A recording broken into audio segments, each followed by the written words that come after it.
Hey everybody, Roger Levin here with your General Practice Production Pearl of the Week. There's a subject that's been going on forever, and yet we still get asked constantly at seminars, in webinars, from articles, from new clients, what do I do about these emergencies? So I sat back and I said, okay, I was in practice for 10 years. I had the same emergencies, and there were times that they were very disruptive. Until you find out the following: most emergencies are not emergencies.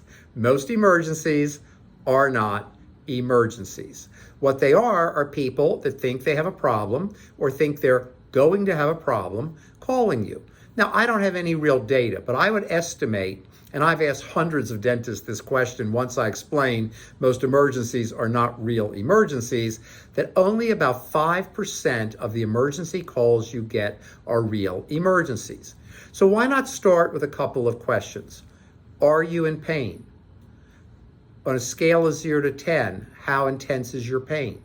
How long have you been in pain?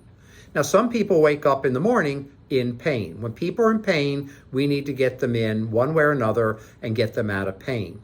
But we get lots of people that chipped a tooth, broke a filling, broke this, lost that, whatever it may be. It is not an emergency, but front desk people have been trained to react to that call and get people in, which getting people in, by the way, here's the other way of saying it, blow up the schedule. And there are a lot of practices that blow up the schedule every single day.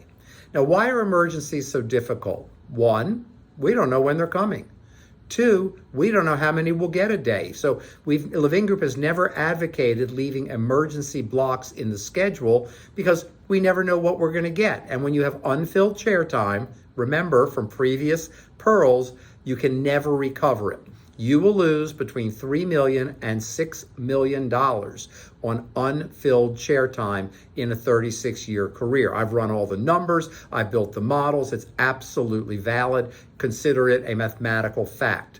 So if you leave even more time that you don't fill in with emergencies, then what happens? What happens is you have more lost revenue over the course of a career.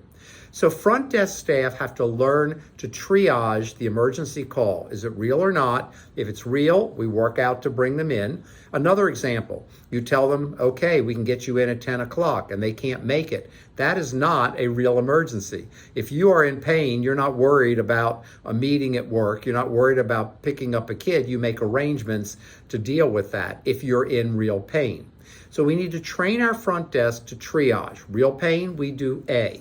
But everyone else, we do B. And B means finding a convenient mutual time for that person to come in. They don't have to come in today necessarily. They don't have to come in this morning. And when you blow up your schedule, you create chaos, you fatigue the team, you fatigue the doctor. And in my observation of 39 years, when you're regularly blowing up the schedule or chaotic, you end up with lower production, not higher production. You think you've worked harder, you have, because you worked inefficiently, and inefficient work is exhausting, but it's not higher production. As always, I wish you increased practice production every year. That is your goal, and I'll see you next week.